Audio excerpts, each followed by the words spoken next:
नमस्ते साथियों। आज हम नमस्ते।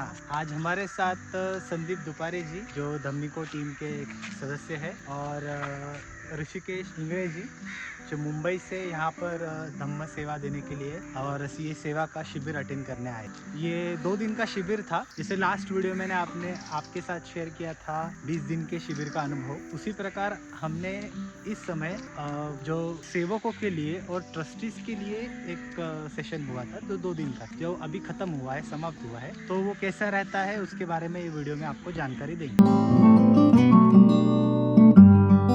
तो सबसे पहले संदीप जी हमें एक छोटी सी जानकारी देंगे। हम लोग यहाँ तक कैसे पहुँचे? मुंबई से हम लोग आए थे, तो उसके बाद मैं आगे सेंटर की थोड़ी सी जानकारी देते रहूँ। संदीप जी बताइए कैसे हम लोग यहाँ यहाँ पे अभी हमारा तो ग्रुप था, जैसे किरण जी, ऋषिकेश। तो हम लोग दादर से बैठे, कुछ लोग थाना से बैठे और कुछ कल्याण से बैठे। तो हम सभी साथी धम्म फ्रेंड्स, हम ग्रुप में अलग अलग जगहों से हम इगतपुरी पहुँचे। तो बेसिकली मुंबई से अगर किसी को आना हो तो मुंबई से तपोवन करके एक एक्सप्रेस है जो सुबह सुबह हमें यहाँ छोड़ती है।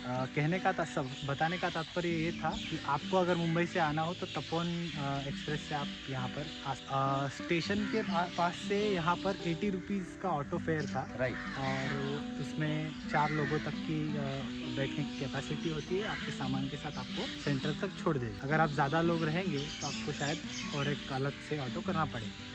और उसके बाद हम लोग जैसे सेंटर पे यहाँ पे पहुँचे तो वैसे हमारा ऑनलाइन रजिस्ट्रेशन हुआ था, तो नंबर हमने बताया, हमको हमारा अकोमोडेशन दिया गया। थोड़ी देर बाद हम आपको हमारा अकोमोडेशन कैसा था वो भी दिखाएंगे।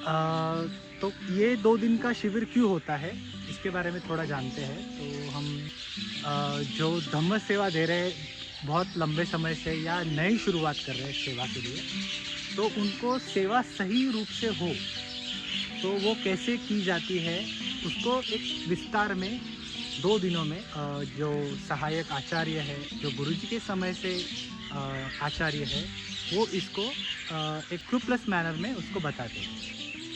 तो डे 1 के बारे में पहले हम बात कर लेते हैं। तो लगभग हम यहाँ पर 9:15 के करीब पहुँच चुके थे और थोड़ा सा लेट हुआ था। 8 से 9 के बीच का जो समय होता है उस वक्त पहले दिन पर रजिस्ट्रेशन का प्रोसेस होता है। उसके बाद सर 9 बजे से 10 बजे तक 9 से 10 बजे तक हमारा ग्रुप सीटिंग हुआ, जो काफ़ी आचार्य, टीचर सभी साधक बैठ के वहाँ पे हमने ध्यान। बाद हमें 15 मिनट्स का शॉर्ट ब्रेक मिला होता है। साथ में हमारे साथ कोई धम्मा साधक सेवा के लिए और अटेंड करने आए थे, उनमें से एक हमारे साथ है। सर कैसा रहा 2 दिन का सेशन, आप थोड़ा सा बहुत अच्छा बहुत अच्छा। यानी कि जो चीज़ कोर्स में नहीं सीखने को मिलती वो यहाँ सीखने को मिलती है। हाँ, और आप कहाँ से आए थे सर? मैं कांदीवली, तो बहुत अच्छा लगा। एक्चुअली एक बार पहले भी अटेंड कर चुका हूँ मैं, ये मेरा दूसरी बार है, लेकिन वो काफ़ी समय हो गया। मेरे ख्याल से 7-8 साल पहले मैंने अटेंड किया था। तो इसलिए मैं दोबारा आया कुछ सीखने के लिए, थोड़ा कुछ सीखेंगे ज़रा, क्योंकि धम्म सेवा में इसकी बहुत ज़रूरत होती है। तो बस वो सीखने के लिए मैं यहाँ आया था। ठीक है, चलिए मंगल हो, सबका मंगल हो। कैसा रहा सर 2 दिन आपका? मेरा ये 2 दिन का जो कोर्स था वो फर्स्ट टाइम। और आप कहाँ से आए थे? मैं आया हूँ मुंबई बोरीवली से। मेरा नाम है धर्म सोनी और ये जो मेरा पहला अनुभव था धम्मा वर्कशॉप में, काफ़ी एक्साइटेड था इसके लिए मैं। और मुझे जो भी चीज़ें जानकारी चाहिए थी ध्यान के साथ साथ वो सारी चीज़ें मुझे यहाँ पे मिली।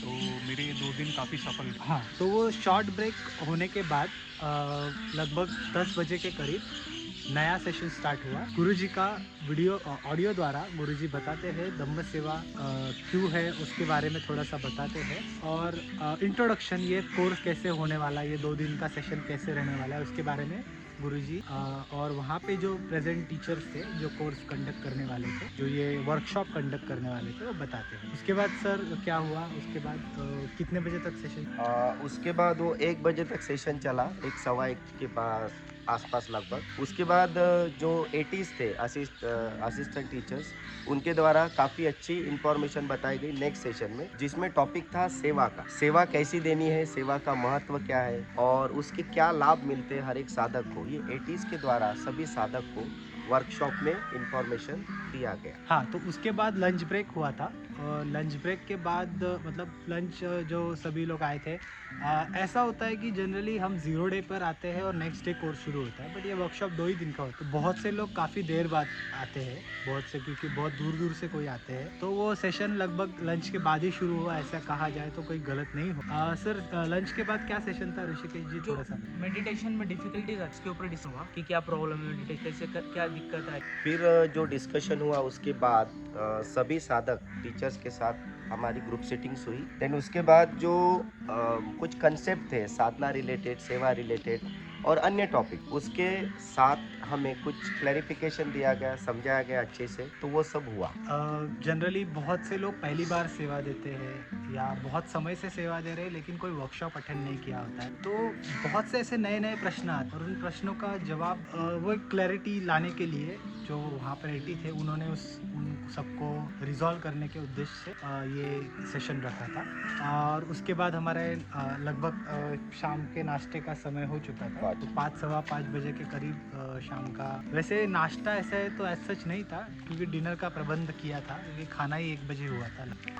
5:15 के करीब नॉन सेक्टर इन धम्मा और spread of Dhamma. Non sector in Dhamma यानी ऑब्वियसली हमको भी पता है कि ये एक संप्रदाय विहीन धम्म की बात हो रही है, धर्म की बात, जिसमें किसी भी प्रकार का हम किसी एक को व्यक्ति को या एक को पकड़ के नहीं चलते हैं, तो सभी को इसमें समाविष्ट करते हैं। तो उसके बारे में थोड़ी क्लैरिटी और दी गई, और किस तरह से इस धम्म को सही तरीके से प्रमोट किया जा सकता है, उसको कैसे ज़्यादा से ज़्यादा फैलाए के बारे में हमें बताया। और उसके बाद सर ग्रुप सेट फिर एक शाम की जो ग्रुप सीटिंग 6 से 7 होती है, जिसको सबसे अच्छा ग्रुप सीटिंग माना जाता है, वो 6 से 7 की ग्रुप सीटिंग हुई। और फिर हमारा डिनर का टाइम हो गया, जो 7 बजे डिनर रखा। जनरली कोर्सेस में डिनर नहीं होता है, बट ये वर्कशॉप था इसलिए शाम। इसमें सिर्फ धम्म सेवक नहीं थे, तो ट्रस्टीज भी इन्वाइटेड। तो वो क्या सेशन था संदीप जी बता रहे कि ट्रस्ट रीड के बारे में, एक सेशन रीड के code of conductor for trust, जो आचार संहिता बनी है ट्रस्टीज के लिए, इसके बारे में बताया।